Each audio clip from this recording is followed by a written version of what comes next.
Welcome to the deep dive. Today we're tackling a really concerning case. That cluster of child deaths in India, late 2025, linked to toxic cough syrups.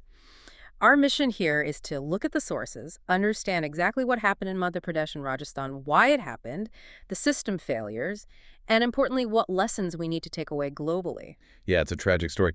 The core problem as it emerged was this spike in acute kidney injury, kidney failure really, in very young children under 5, and it was quickly linked to certain pediatric syrups they'd taken. Right, the report started surfacing, late August through October 2025, these unexplained kidney failure clusters, particularly noted in places like Chinwara. So what did the labs find? What was actually in these Well, syrups? the labs were definitive. They found diethylene glycol, DEG. EEG. Yeah, it's an industrial solvent. Yep. Cheap, viscous, but highly toxic. It has absolutely no place in medicine. It's a known poison, frankly. We've seen incidents like this before historically. And we're not talking trace amounts, are we? The sources suggest the levels were astronomical. Exactly, not trace contamination.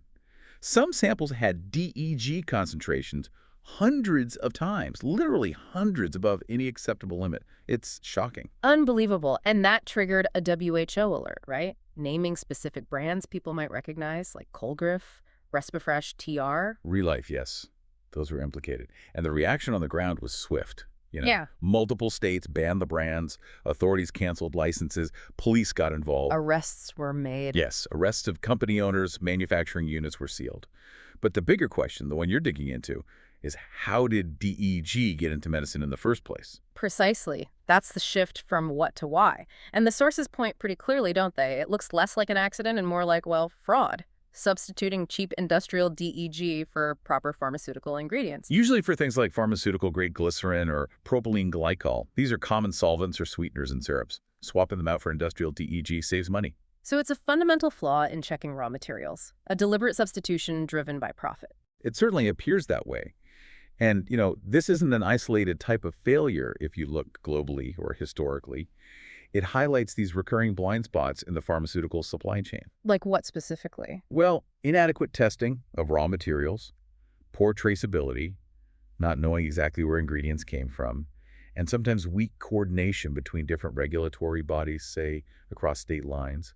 We've seen this pattern before in other mass poisoning events internationally. And it wasn't just the raw materials, was it? Investigations also found problems further down the chain. That's right. State inspections turned up issues with distribution, too. Things like unlicensed warehouses storing the medicines, poor record keeping at the distributor level. So even if the manufacturing step failed, the distribution checks also seemed lacking. Okay, so a failure in sourcing compounded by weaknesses in distribution oversight. Given this, what are the big takeaways? What systemic changes are being demanded to prevent this happening again? There are two major pushes, really non-negotiable fixes being discussed.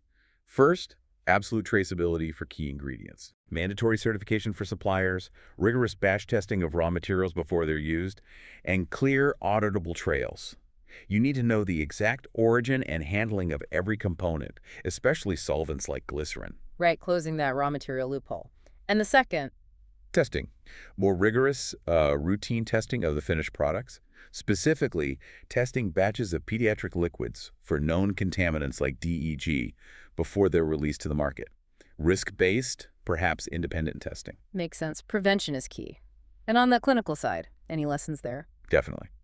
The case studies really emphasize the need for better, faster adverse event surveillance systems. Systems designed to pick up on unusual clusters, like multiple kids showing up with acute kidney injury in the same area. So doctors can raise the alarm quicker. Exactly. And also a renewed caution about the routine use of cough and cold syrups in very young children anyway.